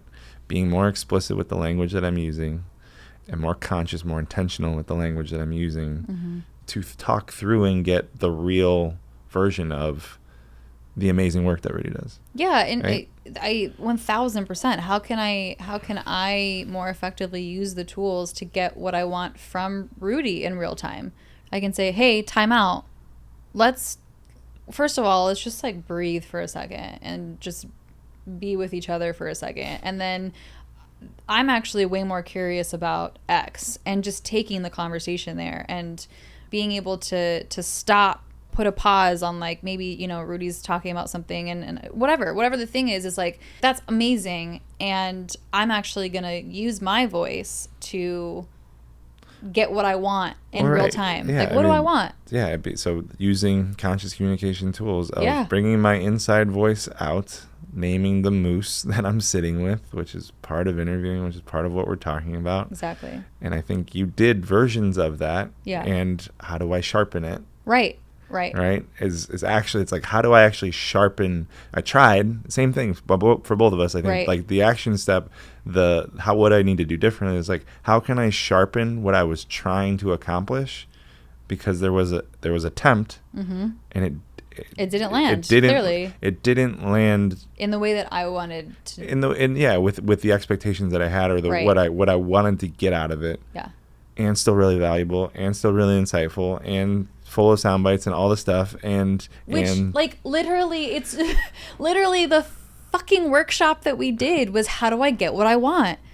Right? It's like, literally, how do I get what I want? And in a relationship with somebody else, and our attempt in that was for it to be specific to like a business partner, right? So for all of you who are listening, relationships are the most important part. And how many freaking like strategic partners have we at least attempted to have a referral relationship with, and that other person isn't sending me, or they're not thanking me, or they're not reciprocating in the way that I would expect with the way that I'm either giving, or whatever the relationship is. We all know this person. We all have one of these people in our lives.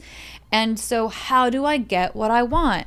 And it takes practice. So clearly you and I, who have been through these workshops and these leadership labs and this work, right? And it's still like, I need to sharpen this tool set. I need to practice. I need to try. And when it doesn't land, all right, reverse, try again in a different way. What's the other angle? And that's how I'm going to eventually be able to get what I want. Well, so yes. And it's how do I, what we talked about with Rudy when he was here was, how do I get what I want and what we want? So for this specific podcast, this episode with Rudy, were we all on the same page with what we want? Right. If I have a partner, I might want something, right? Like a strategic partner. Yeah. I might want something different than the partner wants. So how are we on the same page? Which was what you talked about, of setting expectations and being really clear. Like, this is what we're trying to get. I think, again, I'll own part of what I thought we wanted was, let's get video sound bites. in this medium with the video camera rolling. And maybe that's why I'm like, well, I got what we wanted. Christina, what do you mean we didn't get what we wanted? I appreciate the feedback loop and doing that. I think being able to use that as an example, I think is really powerful for someone to understand. This is what we do at 6 Degrees. And we're doing this with our team. We're doing this after every event. There's probably, honestly, way more opportunities for us to do feedback loop. There's so much learning, and it's actually so freaking empowering to have a team member. And I mean, because I've just experienced it personally, but to even name like, oh, this is what I want to do next time, and name it. It's such a powerful tool. Well, the last thing I'll say is how much more productive or more constructive would this conversation have been with, hey Christina, or hey Eric, you like, I have a moose. Here's my moose. Great. Let's actually use the feedback loop tool, and then we probably could have gotten to where we were trying to get to in 15 minutes instead of 40 or whatever. And potentially. And still really good conversation. But I actually want to highlight, like, this tool can actually save time. There's an efficiency here, right? We did the feedback loop, and you're like, oh, like, yeah, yes, this. Right. And I don't know if I would have been able to identify what would I do differently. I don't know if I would have picked, or if I would have named the same thing. I think it took, for me personally, talking through it a little bit more. Sure. And at the same time, like, yeah, we have had very concise conversations. And if we can start with the feedback loop, and then how does that even set up the conversation? It would have unraveled in a different way that I think probably would have been more, I would have imagined. Probably more would have productive. been more effective, yeah. And probably less defensive. Mm-hmm. Yeah. Because there's definitely, I mean... Oh, you're saying my tone was a little sharp about being defensive? I felt it. But Oh, yeah. I felt it in me. I felt it in me. So, like, I think if we start with a feedback loop and how that actually sets us up for success, because we're not getting so amped up about it. Are you saying the conscious communication tools work? Oh my God, what a concept. Yep. Put her there, bub. Put her there, Bob. Thank you, Rudy. We appreciate you. Fun for us.